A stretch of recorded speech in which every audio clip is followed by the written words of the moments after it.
अस्सलामुअलैकुम, welcome back to innovate IT zone. आज के वीडियो लेक्चर में हम लोग बहुत ही ज़्यादा इंस्पायरिंग लेक्चर या जिसको बोलते हैं मोटिवेशनल लेक्चर जो है वो डिस्कस करेंगे। आज हम एक ऐसे टॉपिक पर बात करेंगे जो हर स्टूडेंट्स के दिल के करीब होगा। हम डिस्कस करेंगे पढ़ाई और अल्लाह ताला की इबादत का ताल्लुक़। हम सब ये जानना चाहते हैं कि किस तरह से हम लोग अपनी इल्म को, अपनी जो भी स्टडी है उसको अल्लाह ताला के करीब ला सकते हैं और किस तरह दिन के हर काम को हम लोग बहुत ही इखलास के साथ इबादत में इंक्लूड कर सकते हैं। जैसे कि हम सब जानते हैं, हम लोग अपनी इस्लामियात की बुक्स में भी डिस्कस करते आ रहे हैं कि अल्लाह ताला ने इंसानों को पैदा किया है अपनी इबादत के लिए, लेकिन हम ऐसा सोचते हैं कि इबादत हासिल करना सिर्फ़ और सिर्फ नमाज है। नहीं भाई, ऐसा कुछ नहीं है। नमाज, कुरान, ज़कात, रोज़ा, ये सब कुछ जो है ये इबादत है, लेकिन हमें चूँकि अल्लाह ताला ने ज़िंदगी में आने का मकसद ही क्या था? अल्लाह ताला की इबादत करना, ठीक है? इसीलिए ही हमें अल्लाह ताला ने भेजा है ना। तो क्यों ना हम अपने हर काम को इबादत में कन्वर्ट कर लें। जैसे अगर हम लोग स्टडी कर रहे हैं तो हम इसको इबादत में कन्वर्ट कर सकते हैं। हम घर के काम कर रहे हैं, हम इसको इबादत में कन्वर्ट कर सकते हैं। हम कोई भी काम कर रहे हैं, हम लोग इसको इबादत में कन्वर्ट कर सकते हैं। तो आज की वीडियो में हम लोग इसी के बारे में बहुत ही अच्छे तरीके से डिस्कस करने वाले हैं। एंड अल्हम्दुलिल्लाह अल्लाह ताला ने मुझे इस चीज़ के लिए चुना कि मैं आप लोगों तक जो है वो ये बात आप लोगों तक पहुंचाऊं। तो मैं बहुत खुश हूँ, बट मैं थोड़ी सी डिप्रेस भी थी क्योंकि जब मैं कुरान पाक का तर्जुमा पढ़ रही थी तो देन मुझे जब पता चला कि हमें ज़िंदगी के हर कदम पे अल्लाह ताला की इबादत करनी चाहिए, तो मैं थोड़ी डिप्रेस भी थी क्योंकि मेरा काम भी ऐसा था, यूट्यूब था, और मैंने सुन भी रखा था कि इससे जो भी अर्निंग होती है वो हलाल नहीं होती है, वो हराम होती है। लेकिन मैं इस बारे में भी आज थोड़ा गाइड करूँगी कि यूट्यूब की अर्निंग किस तरह से हलाल और हराम है और किस तरह से हम लोग अपनी स्टडी को, अपनी लाइफ को अल्लाह ताला के अकॉर्डिंग चेंज कर सकते हैं। तो मुझे पूरी उम्मीद है और मैं ये वीडियो बनाते हुए बहुत खुश हूँ क्योंकि अल्लाह ताला ने मुझे इसके लिए चुना है। तो मुझे पूरी उम्मीद है आप लोगों को ये वीडियो ज़रूर अच्छी लगी होगी, और अगर वीडियो अच्छी लगी हो तो वीडियो को लाइक करें, और कोई भी क्वेरी हो या कोई भी वीडियो के रिलेटेड आप कमेंट्स करना चाहते हैं तो कमेंट सेक्शन में आकर आप मुझे ज़रूर बताइएगा। तो चलिए विदाउट टाइम वेस्टिंग हम करते हैं अपनी वीडियो का स्टार्ट।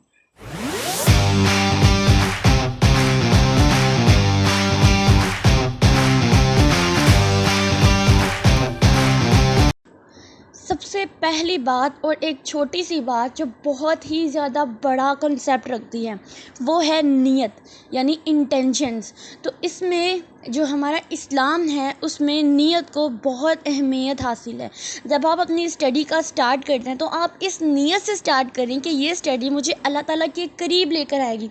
अब बहुत से स्टूडेंट के जहन में ये सवाल होगा कि मैं आईटी पढ़ रही हूँ, मैं सीएस पढ़ रही हूँ, मैं कुछ भी पढ़ रही हूँ, तो ये मुझे अल्लाह ताला के करीब कैसे कर, या कुछ ये सोचते हैं कि सिर्फ हम कुरान पाक पढ़ के ही अल्लाह ताला के नज़दीक आ सकते हैं। कुरान पाक तो हम अल्लाह ताला के नज़दीक आते हैं क्योंकि कुरान पाक में जब हम पढ़ रहे होते हैं तो हम अल्लाह ताला से बातें ही तो कर रहे होते हैं। लेकिन जो बाकी अदर हमारे सब्जेक्ट्स हैं, अदर कुरान पाक के अलावा बुक्स हैं, उनको जब हम डिस्कस करते हैं तो हमें कैसे पता चलेगा ये हमें अल्लाह ताला के करीब ला रहे हैं? तो आपने अपनी नीयत को खालिस रखना है कि इस चीज़ को मैंने सिर्फ दुनियावी फ़ायदा नहीं देखना, यानी अगर मैंने ये इल्म हासिल किया है तो इस नीयत से कि मैं इसको दूसरों तक भी पहुंचाऊंगी, ये है नीयत। ये है दुनिया और आखिरत दोनों में फ़ायदा। ये भी एक इबादत है, इल्म हासिल करना और इसको दूसरों तक पहुंचाना। क्योंकि चोर जो है, हम सुनते आ रहे हैं कि चोरी कर सकता है, चीज़ें लॉस हो सकती हैं, लेकिन जो इल्म है वो एक ऐसी चीज़ है जो ना तो चोरी हो सकता है बल्कि आगे पहुंचाने तक वो ज़्यादा होता है। जैसे अगर मैं अपनी बात करती हूँ तो मैं एक यूट्यूबर हूँ, मैं लेक्चर्स बनाती हूँ, मैं जो सीखती हूँ मैं अपनी वीडियोस में इंक्लूड करके उसको दूसरों तक पहुँचाती हूँ। तो इसका मतलब क्या हुआ कि मेरी नीयत बिल्कुल खालिस है, ठीक है? मुझे भी फ़ायदा मिल रहा है कि मुझे इनसे अर्निंग होगी, ठीक है? एट द टाइम मुझे इस पे एक अर्निंग होगी, लेकिन क्या होगा कि दूसरे अपनी डिग्री कंप्लीट कर सकेंगे, उनको फ़ायदा होगा, उनको लेक्चर्स मिलेंगे, उनको नोट्स मिल रहे हैं, मतलब उनके लिए भी फ़ायदेमंद हो रही हूँ और मैं खुद के लिए भी बेनिफिट्स हो रही हूँ। तो क्योंकि मेरी नीयत बिल्कुल खालिस है, मैं चाहती हूँ कि जो मैंने सीखा है वो मैं आगे पहुँचाऊँ।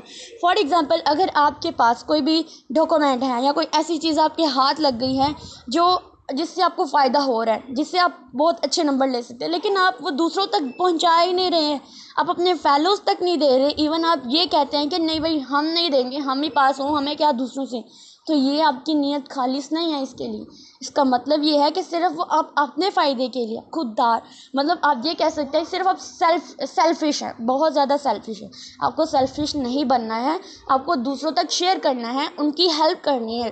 तो स्टडी के मामले में जो हमारी नीयत होनी चाहिए वो बिल्कुल खालिस होनी चाहिए। मैं फिर बता रही हूँ कि स्टूडेंट्स ये सोचते हैं कि हम लोग आईटी करके, सीएस करके, बायोलॉजी पढ़ के ये सब अल्लाह ताला के करीब कैसे हो रहे हैं। तो भाई जब अल्लाह ताला ने कहा है कि इल्म हासिल करो, जब हमारे प्रॉफिट मोहम्मद सल्लल्लाहु अलैहि वसल्लम ने कहा है कि इल्म हासिल करना हर मर्द और औरत पर फ़र्ज़ है, तो मतलब ये भी एक इबादत है। जो चीज़ फ़र्ज़ हो जाती है वो इबादत है। अब नमाज़ें हमारे ऊपर फ़र्ज़ है, वो इबादत है। तो जब कहा है, हदीस में है कि इल्म हासिल करना हर मर्द और औरत पर फ़र्ज़ है मतलब वो इबादत है।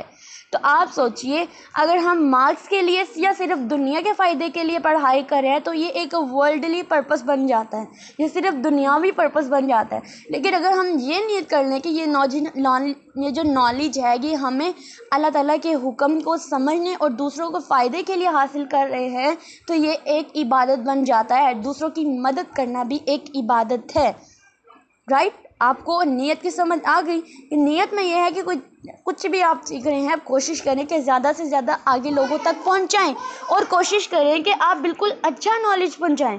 ये नहीं कि अच्छा नॉलेज आपने अपने पास रख लिया और बुरा नॉलेज उसको दे रहे हैं। नहीं भाई, ऐसा कुछ भी नहीं करना। हम स्टूडेंट्स हैं, आजकल स्टूडेंट्स के साथ जो भी वाक़यात हो रहे हैं इनमें कहीं गलती स्टूडेंट्स की भी है।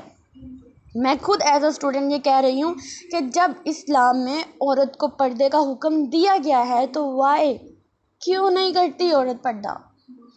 हमें अपने आप को बचाना चाहिए। हमारे पास सबसे स्ट्रॉन्ग पावर है सुबह शाम के अज़कार, जिनका पीडीएफ का लिंक जो है वो मैं गूगल ड्राइव में डालकर आपको डिस्क्रिप्शन बॉक्स में ज़रूर डाल दूँगी। आप लोग उनको ज़रूर सुबह शाम पढ़ें। आप आयतुल कुर्सी आपके पास है आपकी हिफाजत के लिए, तो क्यों नहीं पढ़ते हैं आप लोग इनको पढ़ें। आप अल्लाह ताला पे आंखें बंद करके यकीन करके घर से निकलें तो आपको कोई कुछ कहेगा भी नहीं। इवन अगर आप आयतुल कुर्सी पढ़ते हैं या सुबह शाम के अज़कार करते हैं तो एक फ़रिश्ता आता है, वो आपके ऊपर अपने पर फैला लेता है, आपको अल्लाह ताला की हिफाजत में दे देता है, आपको शैतान से दूर रखता है। तो जब ये चीज़ें इस्लाम में हैं तो क्यों नहीं फॉलो करते एज अ मुस्लिम। हमें सॉन्ग सुनकर बहुत सुकून मिलता है क्योंकि आज की जनरेशन भी ऐसी है। हमें दूसरी चीज़ें देखकर सुकून मिलता है। क्या कभी हमें तिलावत सुनने की कोशिश की है? हाँ, अगर कोशिश की भी है तो क्या कभी गौर से सुना है कि उसमें कहा क्या जा रहा है? क्या आपने कुरान पाक को बस ऐसे ही उंगलियां भर के पढ़ लिया? नहीं भाई, ये सब बिल्कुल नहीं करना है। हमें समझना है। आपको कुरान पाक को समझने का सबसे बेहतरीन तरीका जो है वो यही है कि आप ये समझें कि अल्लाह ताला से आप बातें करें। अगर आपको ज़िंदगी में कोई भी मुश्किल आई है तो आप अपने पास कोई डायरी बना लें। आप डायरी बना लें, उस पर डिफरेंट जो आयात हैं जिसमें अल्लाह ताला ने हुक्म दिए हैं, अल्लाह ताला ने जो आपको आयात खुद को पसंद आ रही हैं। वैसे तो सारा कुरान पाक अल्हम्दुलिल्लाह बहुत अच्छे तरीके से लिखा है, लेकिन कुछ आयात होती है जिनको पढ़ने से आपकी परेशानियाँ, आपकी टेंशन्स दूर हो जाती हैं। आप वो लिख के अपने पास एक डायरी में रखें। जब भी कोई मुश्किल आती है फटाफट से डायरी खोलें। अब ये नहीं कि मुश्किल आ गया फ़लाँ इंसान के पास चले गए, फ़लाँ इंसान के पास, वसीले तो अल्लाह ताला बना देते हैं, लेकिन सबसे पहले आपको अपनी प्रॉब्लम लेके अल्लाह ताला के पास जाना है। अगर आपका एग्ज़ाम बहुत बुरा हुआ है और आपको ये लगता है कि हाँ मैं तो इसमें फ़ेल हो जाऊँगी, तो इसमें टेंशन लेने वाली बात नहीं है। आप आएँ, आप उसी टाइम अगर एग्ज़ामिनेशन हॉल से निकले तो फ़ौरन घर आने की कोशिश किया करें।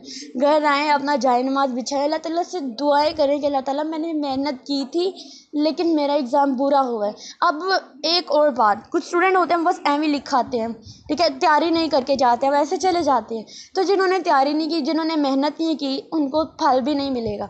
हर चीज़ को पाने के लिए कोशिश करनी पड़ती है। मेहनत का फल मिलता है, सब्र का फल मिलता है। तो जब अल्लाह ताला ने ये बातें कही हैं कि मेहनत का फल मिलता है, सब्र सब्र का फल मिलता है तो आप क्यों नहीं करते हैं। अगर आप बगैर तैयारी किए दूसरों के सहारे पे रह रहे हैं तो ये आप किसी किस्म के मतलब अगर वो आप पे तरस खा के आपको लिखवा भी रहा है तो मेरी बात याद रखें, उसको चलो थोड़ा बहुत सवाब तो मिल ही रहा है, लेकिन एक तरह से चीटिंग तब पॉसिबल होती है जब आपने पढ़ा हो और वो आए ही ना, तब आप चीटिंग कर सकते हैं। उसको चीटिंग नहीं बोलेंगे, उसको आपस में हम शेयरिंग बोल सकते हैं। लेकिन अगर आपके सब्जेक्ट में वो चीज़ थी लेकिन आपने नहीं की मेहनत, आप दूसरों के सहारे बैठे रहे, तो आपको इस चीज़ का भी गुनाह मिलेगा, क्योंकि मेहनत के बगैर आप लेने जा रहे हैं। आजकल हम दुनिया में या आजकल पाकिस्तान में इवन इस तरह के हालात हो चुके हैं कि लोग मेहनत के बगैर गुजारा करना चाहते हैं, बगैर मेहनत के सब कुछ लेना चाहते हैं। तो ऐसा बिल्कुल ना करें। अब ये जो ऑनलाइन अर्निंग करना, ये यूट्यूब की कमाई के बारे में तो मैं आप लोगों को बताऊंगी कि जो लोग मेहनत करके दूसरों की मदद कर रहे हैं, बिल्कुल उनकी नीयत बिल्कुल खालिस है, अल्लाह ताला के लिए है, तो उनकी अर्निंग जो है वो हराम नहीं है। जो लोग व्लॉगिंग कर, इवन व्लॉगिंग में औरत को तो ये है ही नहीं कि वो अपना आप दिखाए, दैट्स रॉन्ग। लेकिन अगर औरत अपना आप दिखाकर या मर्द अपना आप दिखाकर पैसा कमा रहा है तो वो हराम है। यानी इतने ज़्यादा फॉलोअर्स उनके हो जाते थे, सब्सक्राइबर्स हो जाते हैं, और सिर्फ उनको देखते भी वो लोग हैं जो लोगों के जिस्म को देखना पसंद करते हैं, तो ये चीज़ें हराम होती है। लेकिन अगर आप मेहनत कर रहे हैं, लोगों को अच्छा गाइड कर रहे हैं, तो ये हलाल कमाई है, मेहनत करके कर रहे हैं आप लोग, ठीक है। उसके बाद अगर हम बात कर रहे हैं इल्म और जो भी अमल होता है वो सदका होता है। यानी इल्म को सिर्फ अपने पास रखना इबादत का एक हिस्सा नहीं है, आप अपने दोस्तों के साथ, अपने घर वालों के साथ, अपने सर्कल में लोगों को भी सिखाते हैं, वो शेयर करते हैं, तो ये चीज़ सदका भी होता है। सदका खैरात करना भी इबादत होता है ना। तो आप जब इल्म शेयर कर रहे हैं, आप अपनी तरफ से सदका जारिया कर रहे हैं और आपको इबादत का सवाब मिल रहा है। इल्म को आगे पहुंचाना एक सदका है। और अगर आप अपने दोस्तों की मदद करते हैं या किसी भी टॉपिक में उनको समझाते हैं, उनकी हेल्प करते हैं, तो ये एक इबादत बन जाती है। फिर सबसे इम्पोर्टेंट बात कि अल्लाह का शुक्र और तवक्कल करें।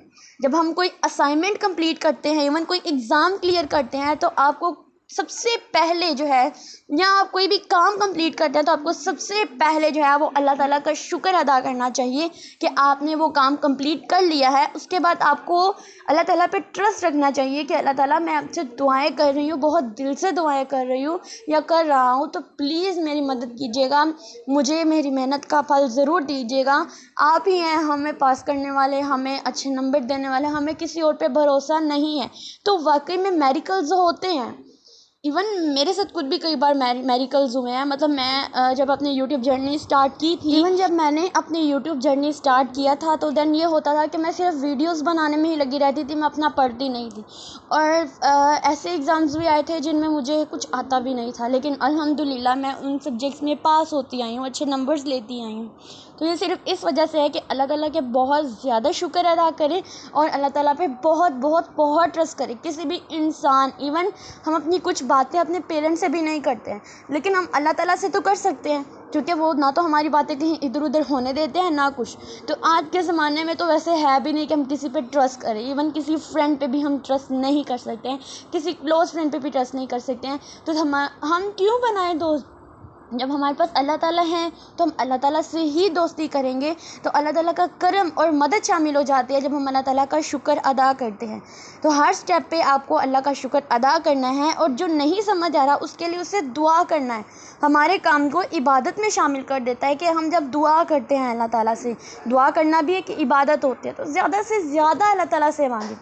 आखिर में यही याद रखें कि इल्म एक रोशनी है जो हमेशा रास्ता दिखाती है, लेकिन अगर इसे इखलास के साथ हासिल किया जाए तो ये दुनिया और आखिरत दोनों में हमारी हेल्प करेगा। अपने हर दिन के काम को अल्लाह की रज़ा के लिए करें और देखेंगे कैसे आपके काम और जो इल्म है उसमें इजाफा होता जाएगा, उसमें बरकत होती जाएगी। लेकिन अगर आप कोई गलत इल्म फैला रहे हैं, गलत नॉलेज फैला रहे हैं, तो याद रखें ये जो रोशनी है ये बिल्कुल अंधेरा बन जाएगी। तो कोशिश करें कि आप खुद भी इल्म हासिल करें, दूसरों को भी सिखाएं और दूसरों की जितनी हो सके मदद करें।